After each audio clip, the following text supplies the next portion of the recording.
Okay, so we're starting with the recording. So again, I'm just going to do some quick introductions. So my name's Kelly Keith. I'm the Director of Study Abroad in the Office of Study Abroad here at Webster University, and my office is based at our St. Louis campus. Webster, we are a global institution, so we do have our flagship, our main campus in the United States in St. Louis, but then we do have our global network of campuses at the Athens campus being one of those. So we're really excited to talk with you today about Webster Athens for summer 24. So some unique opportunities that are available. So I just wanted to take a minute and actually have Seth and Nikki just take over for a minute and just introduce themselves. Yeah, sure. I'm Seth Huntington. I'm a study abroad advisor here at the St. Louis campus in Webster Groves. Um, you can come see me anytime in Spear Drip 207, and I'm happy to meet everybody.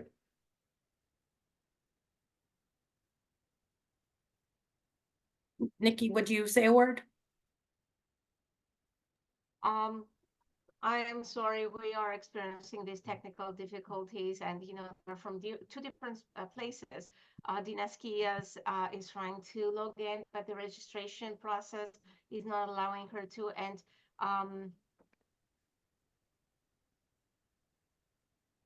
give me a second, Dr. Mihaly, I have her on the line. She's really trying. I'm so sorry to be taking this time to say this. Hi, I You found. will receive an email. Oh, there she is. Yay. Hi, Dina. Sorry, everybody, for our technical difficulties. Really sorry for that. That was just 24 email the confirmation. zone. You need to get that email and Don't want to say, yeah. Okay, we'll let Nikki take a minute because she's helping one of our other colleagues get online. But Dina, will you take a minute and introduce yourself? So I'm so glad you're here. Yeah, I'm so sorry again for the delay. So I'm Dina Skias. I'm the Director of Student Affairs and the Odyssey in Athens program here at Webster Athens. And yeah, we have a great program. It's a comprehensive academic and cultural experience for students. So yeah, we've been doing it for a lot of years, have a lot of experience with it. And it's a great place to come and study. Awesome, thanks. And so we are waiting for one more colleague to join us, Susie Michaelidis from the Athens campus. But we'll have her when she joins us, she'll join us and she can just chime right in. So we'll make sure to let you know when she's joined. But I was going to go ahead and share my screen and then we'll take you through our presentation today. Okay. to check my email.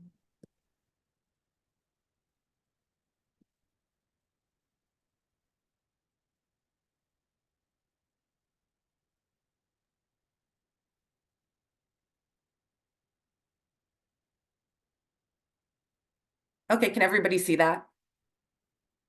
Yes. Okay, awesome. So this is our presentation. We wanted to share some images with you of our Athens campus and kind of take you through a journey and give you an overview of the opportunities that we have at the campus this summer.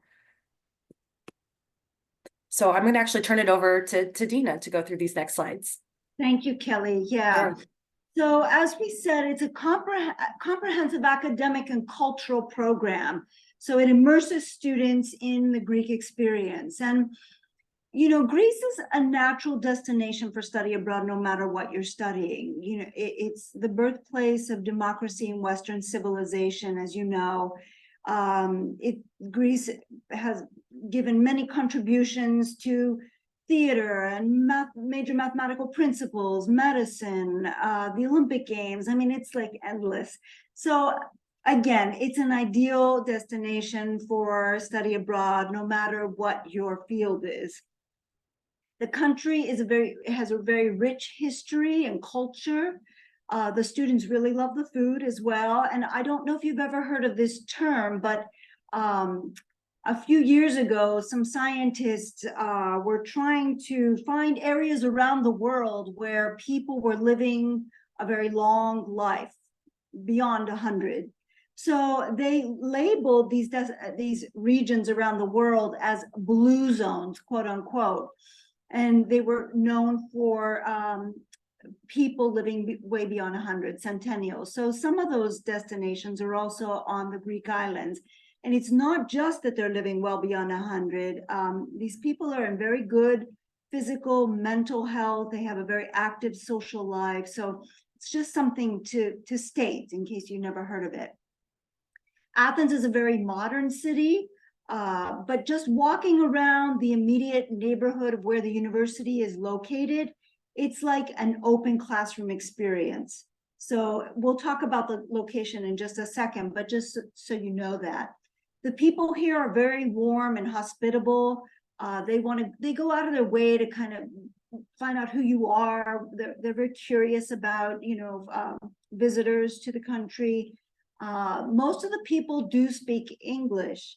Now, Greek is the main language that's spoken here, but you don't need to know the language in order to study or visit the country, because English, as well as other languages, are widely used. It's a country that receives millions and millions of tourists annually. So people speak multiple languages here, and English is one of them.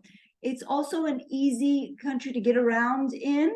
You'll find that it's very easy to navigate, not just the city, but the country itself. Very easy to get to the islands. We do that in the first week. We go through like how to travel around Greece. We do a transportation orientation. We actually go down to the port where the boats are all located, and I explain to the students how to get on the ferry boats and go to nearby islands and faraway islands. And students have a special discount with the use of the International Student ID card called ISIC, the ISIC card. So it's really helpful to get that, but we'll talk about that later too. So again, it's very easy and reasonably priced to get around Greece and around other countries in Europe. The cost of living is also much less expensive in Greece and in Athens than in other European cities. I mean, that's what students have been saying time and time again. Oh my God, we didn't realize how, cheap things were. Well, to us, it's not cheap, but I'm originally from the States. I guess if I were comparing, though, the cost of things in the States, yes, it is much cheaper here. But for those of us who actually live here, prices have gone up quite a bit. It's a very large city. Athens' population is about a little over 3 million, but the whole country of Greece is about 11 million. So it's a large city, but you'll find after the first couple weeks of just being here, it's a very easy city to navigate. In that first week after you arrive, we do multiple walking tours to help students feel acclimated to the city. Walking and transportation tours. Okay, we can go to the next one.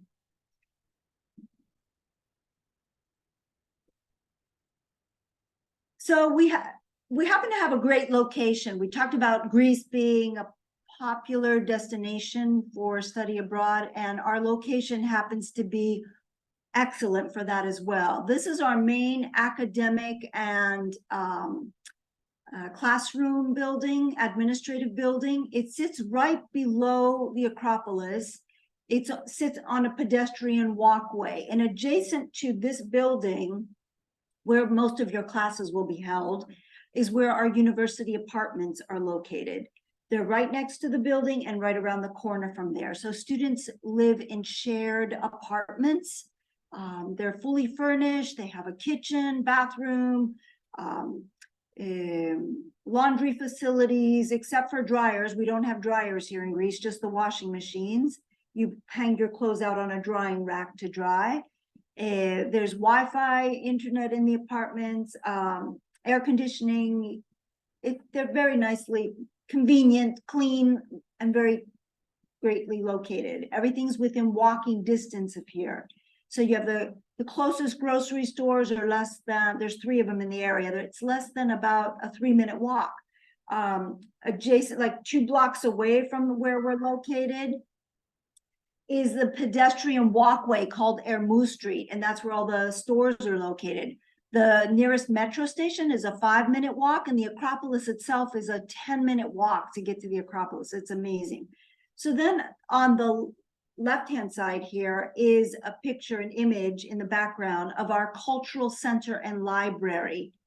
It's about a 5-minute walk from the main building, and it sits right behind the Roman Agora in the historic Plaka area. It's a beautiful neoclassic building, and inside the cultural center, we have like a conference hall. And we've had some classes there as well. You may have a lecture there if there's any events going on. Usually in the summer months, the rooftop terrace that we have of there, there's theater performances that go on, and you'll be invited to attend that. The theater performance is in English, so yeah, it's a very nice thing to see that. Okay, we can move on.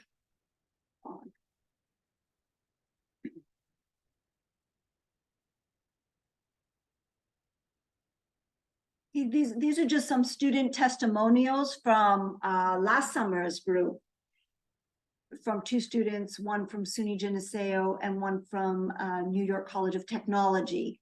You can read through this on your own. Later on, maybe we could send them the like PDF if you want, Kelly. It just gives them an idea of what, you know, the students have been through. Sure, definitely. Yeah. Okay, so these are just some images from our orientation and walking tours. As I mentioned before, as soon as you arrive in Athens, you're greeted at the airport and brought in to the university apartments where you get situated. And then after that, we start with a welcome dinner like this up here in the historic Plaka area. And then the first week really is filled with multiple walking tours. The next day after you arrive is our official orientation meeting, where we go over all the, everything you need to know about living in Athens. And then we'll start doing different walking tours to different areas around Athens. And all of the images that we have here are, again, walking distance from the university. This one here is on top of our rooftop of the academic building. We have some tables and chairs up there that students can go up and lounge in between classes, and they do use it quite a bit. In the summer, it's kind of hot, but still, they go up and they sunbathe. We have some chairs up there for that as well. Beautiful view. Okay, we can move on. So another important part of the program, as I mentioned before, it's a comprehensive academic cultural program. We offer field trips around Greece to different destinations where students probably wouldn't go to on their own. So like we'll visit Delphi, for example, or ancient Olympia to learn about the ancient Olympic Games. And students really enjoy these trips. They get to learn on site and kind of connect the dots with what they're learning in the classroom. So these are just some examples of different trips that we've gone on. In your first orientation meeting that we have, we'll go through a calendar of events that will be given to you, and it will highlight what dates the trips are, and when we'll go to different museums, or maybe even with your class, you'll be going to some of the museums and archaeological sites. So you'll know that. And then you also have some free weekends that you can travel all around the islands on your own. And I'm also available, as well as your professors, Professor Stavro, Professor Michalidis, who can help, suggest some places to go to. There's so many, and it just all depends on what you want to do. Okay, we can continue. So these are some examples of life beyond the classroom, just extracurricular activities that we do. This is mainly during the semester that we do a lot of these, but also in the summertime, we'll have some, cultural activities that might go on. And depending on what's going on in the community as well, like during the month of June, they have the Pride festivities that go on in Athens. It's a week-long celebration of Pride events, culminating with the big Pride parade. But I'll give you more information on that whenever you eventually come. And I highlight at the beginning of every week, I'll send students an email with what's going on in Athens this weekend, a summary of kind of what to look out for. And then if we plan any other events, for them to know what's going on as well. These are just some examples. We're in the process of planning our carnival party right now with the Student Government Association. We just had a dance class and our first event last Friday. It was a lot of fun. Anyways, okay, we can move on. So service learning opportunities, during the summer months, okay, there is the service learning class where you can earn academic credit for this. Now, if you're only coming for one session, it's very difficult to take the community service learning class because the number of hours that are needed to fulfill the class. If you're coming for one session, you take up to 2 courses or 6 credits for that one session, for that one 4-week session. So if you're going to be taking a community service learning class, it's best for you to come for both sessions, meaning 2 months. So during session 1, you would be taking 1 course. During session 2, you would be taking 1 course. The number of hours needed to fulfill for the service learning class is 48 hours. So it's going to take up a chunk of your time, just so you know that. But there are a lot of different, during the semester, we do a lot of different service learning projects around the community in addition to the class. And these are just some images of the different projects that we've done. Okay. Looking good. Okay, so this is an example of the course offerings for summer term 1, summer session 1. It's a 4-week-long session, runs from May 20th to June 14, and you're able to take up to 6 credits for the session, or if you come for both sessions, you take 1 3-credit course in the one session, 1 3-credit course in the other session. Okay, the only course on here that has a fee attached to it is the open water diver course. It's a 1-credit course offered summer term 1 and 1 credit course offered for summer term 2. Now, the open water diver course, in order to complete it completely and get the PADI certification, which is you'd have to complete both of those credits. The PADI certification actually gives you the credentials to be able to dive. Okay, and the extra fee for this course, it's $950 fee for the course. It's above what you're paying, above the tuition that you're paying. That covers some of the diving costs, the diving fees, the rental gear, all of that is covered with it. So anyways, that's the one class. And then the other courses here, I mentioned already, community service learning, the modern Greek society and culture. That's a course that Professor Stavru teaches. The traces of ancient Athenian democracy. It's a course that Professor Michailidis teaches. Greek Olympic image through literature and music. The professor for that course is in with our meeting now, Professor Vasiliou. The open water diver course is taught by Professor Stavrou's husband. He's very good, and the students love him. I mean, you'll learn a lot, not just about diving, but in general about life through him. The international relations practicum, that professor's not here either. There's a media studies practicum and the internship. You could either do that virtually or in person. And we have it in management. Okay, we can move on. And summer session 2, we have a few more courses offered. The Greek art and archaeology taught by Professor Stavru, the community service learning course we mentioned, the modern Greek society and culture again taught by Professor Stavru, open water diver, elementary Greek language, which is a very popular course. Now, I know students are often intimidated when they hear about, oh, Greek language, it's like so foreign. Yet, you know, it sounds like it is, but it really isn't, because a lot of English words have Greek roots, Greek and Latin roots. So once you kind of learn some of that, it's a language that makes a lot of sense. And the professor makes it so much fun and easy to learn the language. Students absolutely love the course. So I highly recommend that particular class. And then, of course, we have other topics like the international relations practicum, the environmental energy and security, the media studies practicum. Again, the internship in management is offered both virtually and in person. Greek mythology and religion, which is also a very popular class, is taught by Professor Stavru.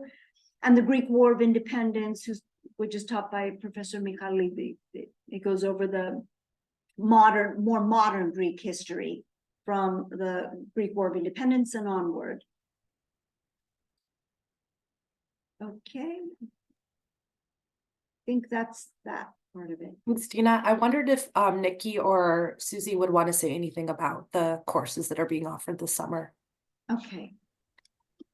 Okay, hello. It was very difficult to reach everybody because of with very complicated invitations for the Zoom, which we are not, I didn't do anything to register here, to register, it's okay, fine. Well, we're glad you made it. So sorry about that, Yeah. Susie. Yeah, I'm sorry that it's late, but it's not my fault. Now, being responsible for the academics at Webster Athens, well, we are trying to do our best to provide the students who are coming to us, not only with hospitality, with everything, but also with the knowledge which they might not be able to get somewhere else. It is the concentrations for the things which are putting the foundations for the Western civilizations which we are living now. So making kind of the comparison, and Nikki is very good in this, while I'm talking about the things which, for instance, are connected with mythology and religion, and how many stories from this point of view you can find in our everyday life. In spite of the fact that all these things were created in remote parts, well, they are very modern. They are so modern that we must know them and understand why, for instance, we are living in the world, which already is connected with technology. But even talking about the computers, and when the students go to the museum, to the archaeological museum, they can see the ancient computer. And scholars now are talking and working on discovering more and more elements in this ancient computer, which can be opening some new doors, how to create more technological support to the populations in the Western world, and many, many other things, you see. So our campus maybe is not as big as the St. Louis campus and everything, but it is very cute. It's very warm. We have the people who are caring for the students, and few students, they feel sometimes that even they were mentioning, Tina, you remember, that students very often are mentioning that they are not numbers, but they are personalities. They know each of us when they are coming. Our doors are always open, and we are trying always to show that, you know what, they are here and they are developing their second home, because they can always visit us even when they won't be any more students, or just visit and say, hi, you know what, you remember I was in 2018, I was in 2010. Well, and we can always share and give them the place where they can stay if, well, of course, they wouldn't book something else. So these things, what I want about the courses. Courses are as if are connected with the ancient Greek history, modern Greek history. But in reality, you see, these are everything taught in comparative slant, because everybody has to understand that what was in the past is very important for the nowadays. So, and this at comparing, for instance, how democracy developed, if we are talking about this. What is democracy? We are using it every day. The world is talking about democracy, but to understand democracy, you have to know how it originated, how even it was mentioned maybe in some of the mythologies. And when we speak about mythology, Nikki will say maybe more things about this. Well, mythology is not just the fairy tale. No, mythology is philosophy. Mythology is teaching you many things, how to live, how to overcome difficulties, how to understand the world around you, how to be the good person. This is exactly what is important, because we are at the university. Maybe somebody tomorrow won't be teaching, will go somewhere, well, but the most precious things which we can teach the students, it's how to be the good people, how to provide everything nice and good. So this tradition, which was in ancient times, they were teaching this excellence, excellence and how to live a good life. I don't know if I have to say more things and everything. Welcome to Athens, and you will discover many interesting things, a lot of intellectual things which you can understand, go to all these sites, see how wise they were. Even now I see the picture here, Dina, which you have with Delphus. Delphus was a very important site. Why? Because it was not only that it would have the theater, it's not only that it would have the stadium and they would have the games in the style of the Olympic Games, but it would be also on stelas there would be written 147 maxims. Maxims are short quotes, how to live. It was also educational.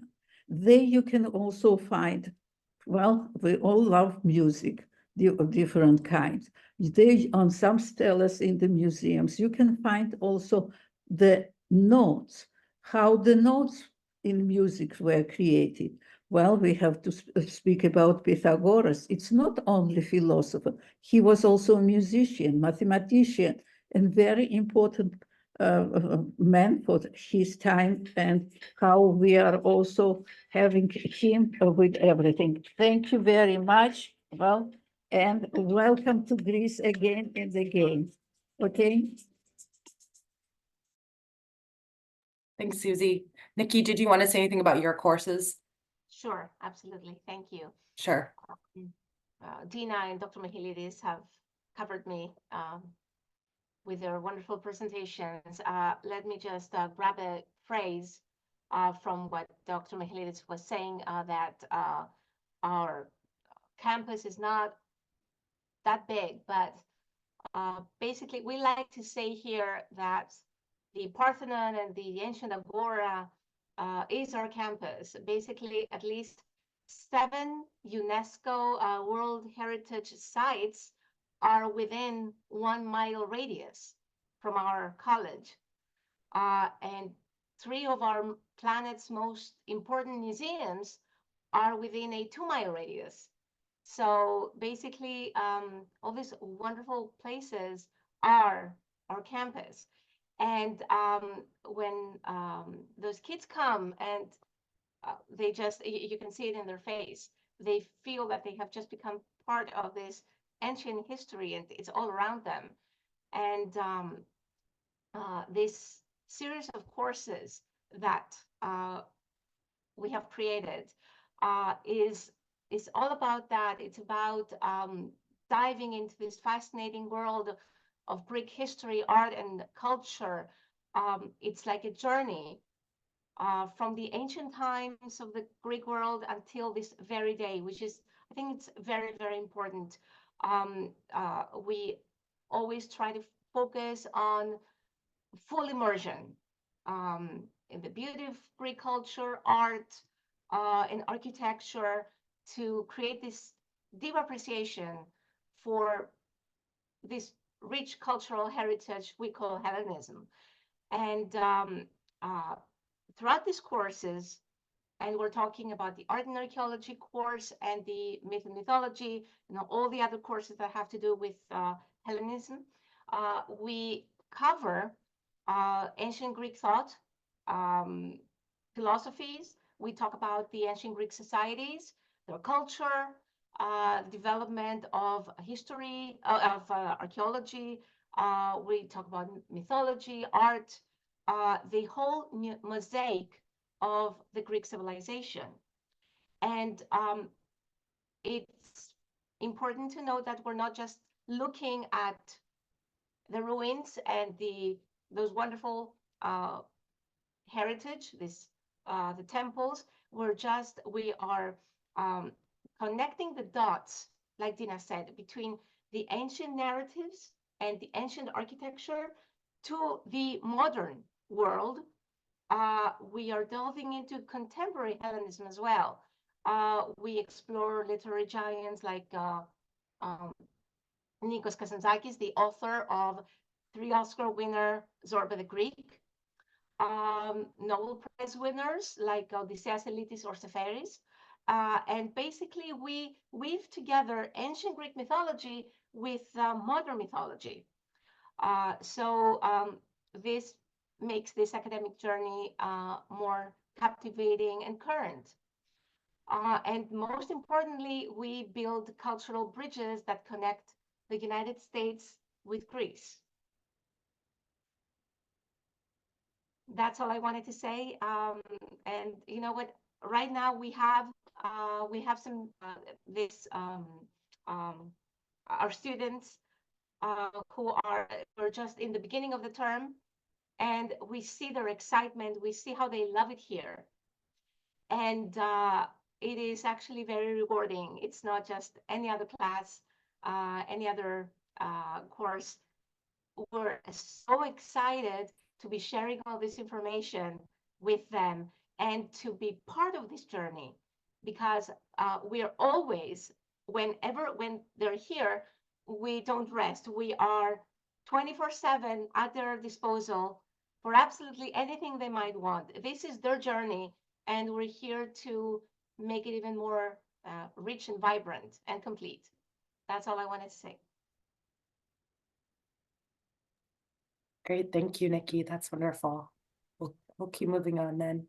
And then, well, if you have any more questions about the courses or academics, we can take those at the end here. Thank you, Kate.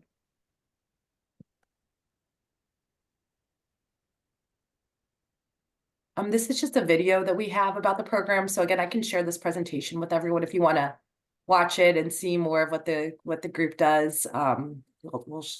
You can feel free to watch this later. Oops. Sorry, I'm just going to keep going.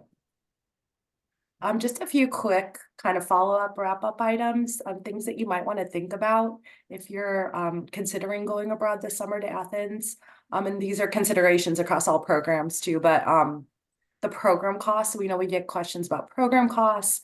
And we recommend definitely check if you're not a Webster student, definitely check with your home campus study abroad office to see what their charges are. They might differ slightly, but generally for the program, it's $500 per credit hour. So that's our tuition rate in the summer. And then the housing, there's different rates depending on whether you get a double room or a single room. And like Dina mentioned, we do have apartments. So it would be a room within an apartment. So those are the rates that you see here, $990 per session for a double, $1780 per session for a single. Then we do also have a program fee that ranges from $1,000 to $1,200. So the $1,000 is for one session, $1,200 is for 2 sessions. And that just covers like the things that Dina was talking about before, some of the trips, the cultural activities, a lot of the things that you're going to get to do that are, outside of the classroom. So that's what that cost covers. And then we do have a study abroad fee that's $300 that primarily covers the cost of your international insurance. If you're getting insurance through your home university, then that potentially can be a fee that's waived. Again, check in with your home university on the program costs. We do have some study abroad scholarships available for both Webster and what we call our WIN students, our Webster International Network of School students from other universities. We do have what's called the WINS Award, if you haven't heard of that before. If you're taking at least 6 credits in the summer, you would be eligible for a $500 award that can count towards your airfare costs. So that's available. Also Webster students have an award that can help with their airfare costs as well. And then if you're a Webster student, we do have endowed scholarships for study abroad that you can apply for. Those are all on the study abroad websites. And then we also have a list of national study abroad scholarships that are really open to students at any institution. Sometimes they have different eligibility requirements. So those are also on the webster.edu/study abroad. The national scholarships, if anybody would like to take a look at those as well, they're up there. And then the deadline is February 28th. So we've got it's about a month away, so you still have plenty of time to apply, but now is a great time if you're looking into it and thinking you want to go ahead and start an application. And if you're not a Webster student, definitely make sure you're going through your home university first, and then coming and applying with us. If you're a Webster student, you can just go ahead and go into the application and get that going. Again, it's accessible through the Study Abroad website, and feel free to reach out to me or Seth at any time if you guys have any questions related to the application process. And then our application process, again, it's all available through the webster.edu/study abroad sites.